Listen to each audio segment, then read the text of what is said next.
HTKB, HTKB, HTKB. This is the house that Kamurai built.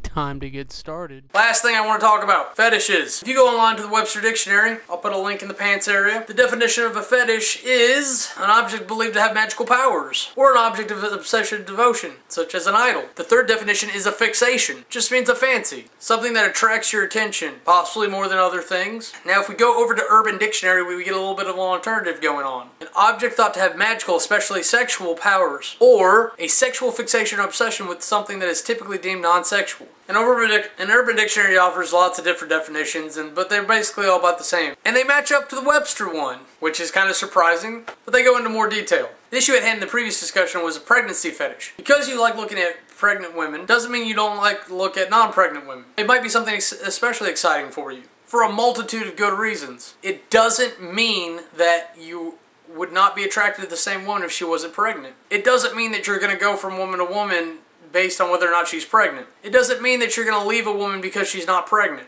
It means that you enjoy how attractive a pregnant woman is. Whether because she's legitimately beautiful pregnant, whether or not it has something to do with the pheromones that you give off when all your hormones are going crazy, and some kind of association built off that. It could be some Oedipus-like complex he's developed, which unless he killed his mom, typically can be a good thing. It means you're going to care for a woman and take care of her much more strongly than other guys, however overprotective you might be. It could be something to do with your fragile state. It could be something to do with the inherent need to protect his mate while she's pregnant in order for the baby's survival to happen. It could be a desire for his own progeny. When you're dealing with fetishes and you're dealing with adult film in particular, a lot of it is fantasy. It's all about what that person wants. So you've got to break it down and figure out why they have that fetish. If the guy can't get excited unless he's hitting a fetish, then you've reached a point of sexual debilitation, and that's an entire another issue. The cause of it is irrelevant. The point is that you got to a point of sexual debilitation and you need to deal with it. Typically it's a symptom of depression and several other effects. If the guy is flitting from pregnant woman to pregnant woman, you can look at it two ways. Either he's giving somebody in a bad situation a good time, or he's just a jerk, which is what I'd say, because he's going from one woman to one woman with no intentions of a commitment. Now, if the situation is what it is, and both people are alright with it, I'm fine with that. More likely, people expect each other to stick around in a relationship. So while I'm not against the one-night stand, I'm really not that much of an advocate. I'm nothing against polygamy or open relationships either, as long as everybody in participating understands what the deal is. It's completely wrong to lead somebody on and then not follow through on a commitment. Personally, I'd rather have a one-one relationship. Well, I've rambled enough and I've got things to get to. I'm Kamurai. Have a nice day.